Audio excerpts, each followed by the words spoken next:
Hello and welcome to Star Citizen Sunday with me, Ryan, aka Sifu Messiah. This is a weekly show which covers everything from the world of Star Citizen over the past week. Links can be found in the description for everything we discuss, so let's get on with it. So in part 1 of Star Citizen Sunday, we have 10 questions answered by the designers, Around the Verse coming from the UK, and the Starmap Q&A. I just want to start off with a huge thank you to Andrew Helmer, Soldner X and Andrew Weinreich for becoming our latest patrons. Thank you so much for making shows like this possible. On another note, thank you to all my prospects for signing up to Star Citizen. Don't forget to use the code on screen now to get your free 5,000 United Earth credits just for signing up to the RSA website.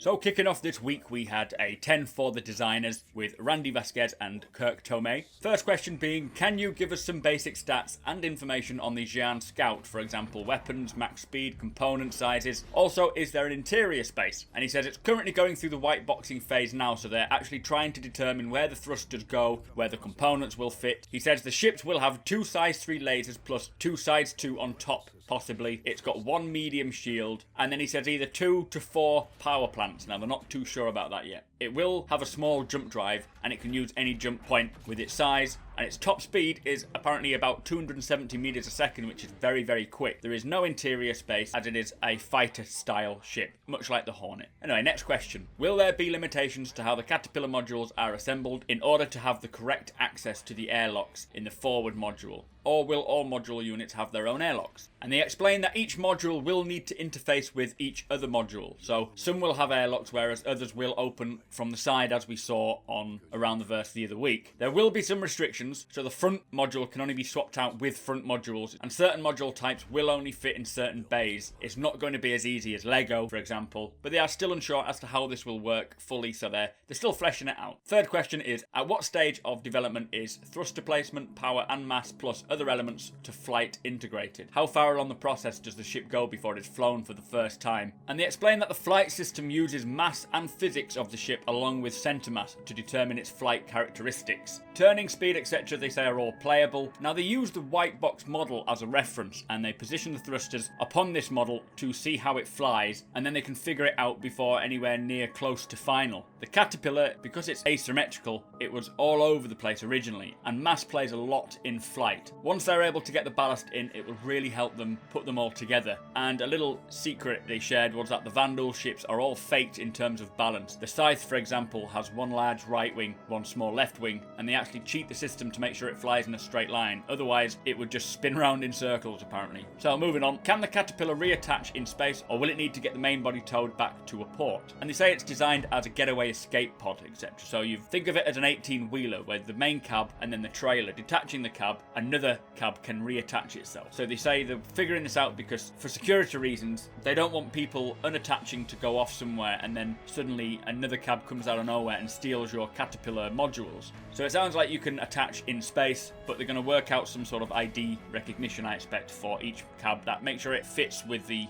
base of the ship. So, next question. Is it difficult to do hangar-ready designs for concepts that are not fully fleshed out yet? For example, electronic warfare consoles. Now, they say that it is difficult to design interfaces for non-fleshed consoles, but they don't need to do it. Basically, they need to determine the physical size of the screen for that console, and then the team responsible for doing the console systems designs the interface. And then once it's ready, they will design the interface to fit within that screen. So, next question. Both the Herald and Caterpillar advertise towards pirate purposes. How do you envision piracy to work within Star Citizen, and how have both ships been designed to do so? Now, they say that the Caterpillar was always designed as a search and rescue rather than a pirate ship, and the other variants were designed to work in tandem with other Drake ships, so Drake will work together well as a collective of ships. They can't really talk too much about the gameplay yet in terms of piracy, as it's still being designed, but it is at the forefront of the ship's design, so they will keep that in mind when they're designing the ship itself. So, next question. Is there going to be a standard metric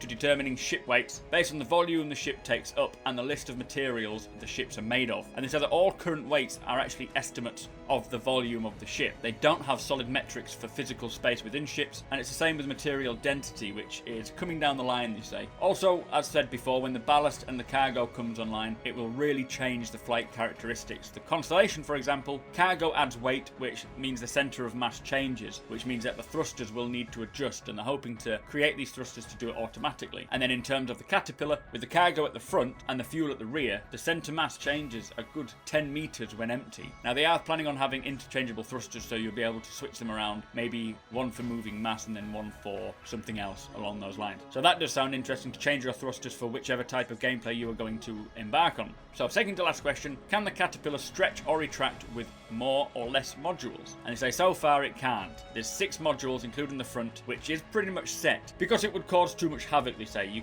It would be a bit odd to have a single module, and obviously just as odd to have 1,000 modules. So they're starting off with 6, which will result in the best working ship, but you never know down the line. They may change it up a little bit, but so far 6 is what it's going to be. So last question, would it be possible to staff spaceships with full NPC crews? And can you hire additional NPCs for escort? Maybe play solo with the Karak but have NPC crew instead. And they say yes, they plan for NPCs to completely man multiple ships. They will have the same contract system as a human player, so you tell an NPC what you want them to do and then they shall go and do it, and you don't need to babysit, so long as that NPC can handle the job that you want them to do. So I assume when you come to hiring, you don't want to hire someone who is good at mining to be piloting your ship, which will play into how much each NPC costs. This will obviously depend on how good AI are as well. We'll have to wait and see. Fingers crossed they are everything that Star Citizen and CIG want them to be. Anyway, that was 10 for the designers. Tell me your thoughts. So, on to Around the Verse. This is episode 2.03, which is in the UK this time with Sandy and Erin Roberts. Now, for those of you who have still not signed up to Star Citizen, there is a free fly promo currently, and if you use the code you can see on screen now, this will open every ship that is now flyable for you to try. So, to join Star Citizen, go and join up on the website, use my referral code which is on the site now. That'll get you 5,000 United Earth credits for free, and you have until the 24th of October to try every single ship that is flyable, plus just see how well your PC can run it. Now there's also some new physical merch available. Check out the store for more details.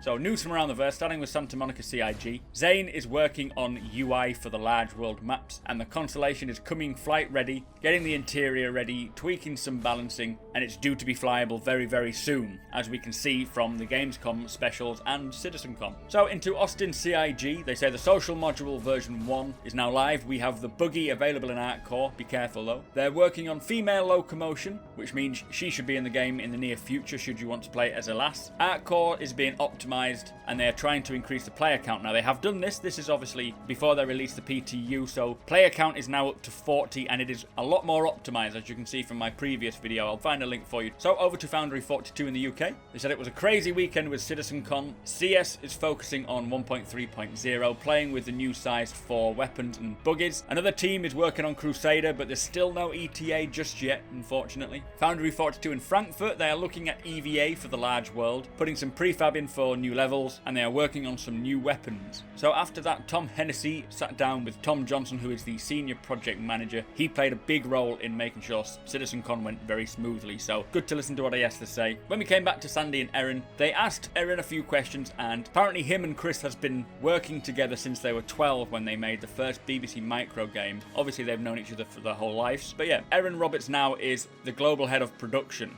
Zane is moving to the UK. There was a ship schedule meeting in the UK recently for Squadron 42, and the ships that they are working on full production now include the Avenger variants, the Starfarer, and it says you are in for a treat if you bought one because they're looking fantastic, the Vanguard, the Sabre, which they say is to balance the Hornet so it's not all just the Hornet as one fighter, the Freelancer. They say the Retaliator modules are complete, they're just waiting on code to be able to swap them in and out. They're working on the Idris, and they say there's actually more ship teams coming on board to get them done, so they're hiring more people. Each ship manufacturer now is in different studios, so that keeps it within styles. I think it was Aegis and Anvil who are in the UK, obviously being military ships purposely for Squadron 42. So the most valuable post goes to a chap called Dogs of Knowledge, who's recreated the Vanguard art in the Unreal Engine, and that does look very, very impressive. And finally, the sneak peek was the hangar lighting, which obviously if you are able to play the PTU or you've seen it on YouTube, you'll see that the hangar looks a lot nicer than it used to. There is still some optimizing to be done, and there's still some more features coming into the hangars, but that's pretty much it for Around the Verse. There wasn't anything more to discuss, unfortunately. Anyway, tell me your thoughts on what we heard. Let's move on. So, with the release of the star map at CitizenCon, they brought us a Q&A which just helps us understand the purpose of the star map and where it's going in the future. So the first question is, why does the map say Pluto is a planet? And they say it's currently listed as a dwarf planet because in order for an object to look like a planet, it needs to be listed as a planet. They are in the process of revamping the classification system, so a celestial object type will be displayed first, which is either a terrestrial, planet, gas giant, etc. And then a subtype would be second. So this would be rocky, ice, smog, so on and so forth. And they say under the new system, Pluto would be a dwarf planet of ice. So, second question, which ships can fit in which jump points? And they say unfortunately the designers are still looking into this, more information will be coming soon.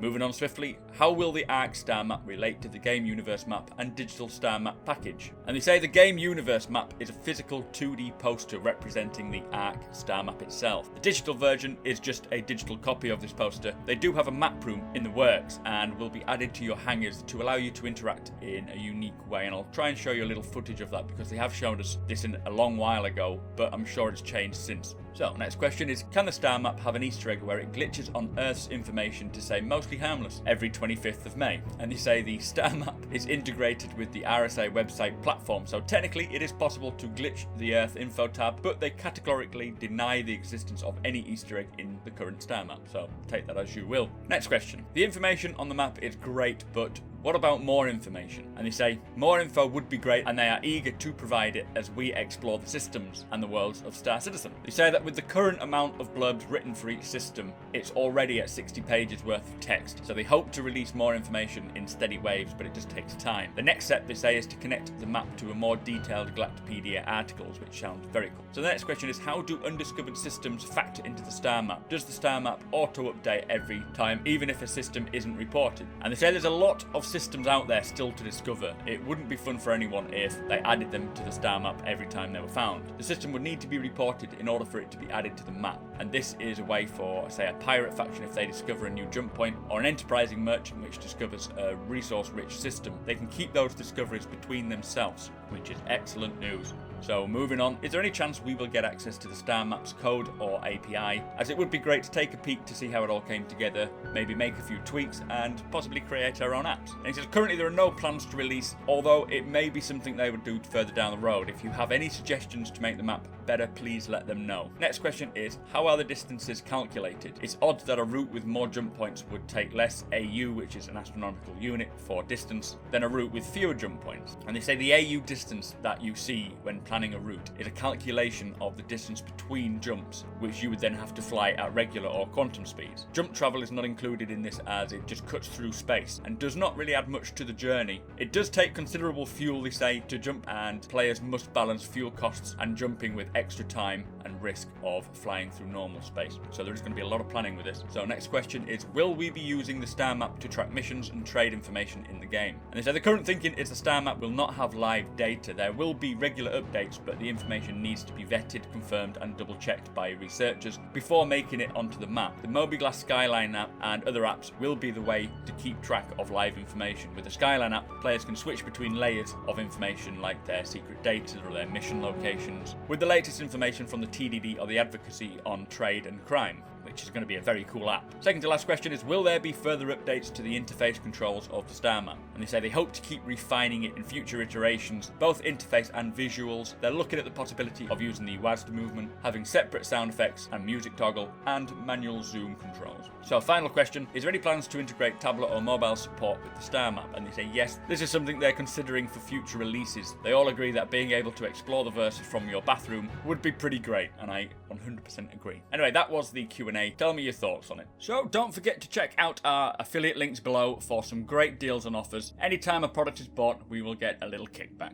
So yet again, we have come to the end of the show. I just want to say a big thank you to all our subscribers and a massive thank you to all our patrons. You are truly helping our channel grow. If you are interested or able to help us out in way of a monthly donation from as little as $1 to any amount you deem fit, check out our Patreon page in the description. This really helps our channel to create more videos, better quality videos, and it allows us to get better hardware, better software, plus it allows us to spend more time on creating the videos. Don't forget to subscribe, comment if you have anything to say, show me the love by hitting the like button and share it with all your friends and enemies. Thank you for watching, and I shall see you in next week's show.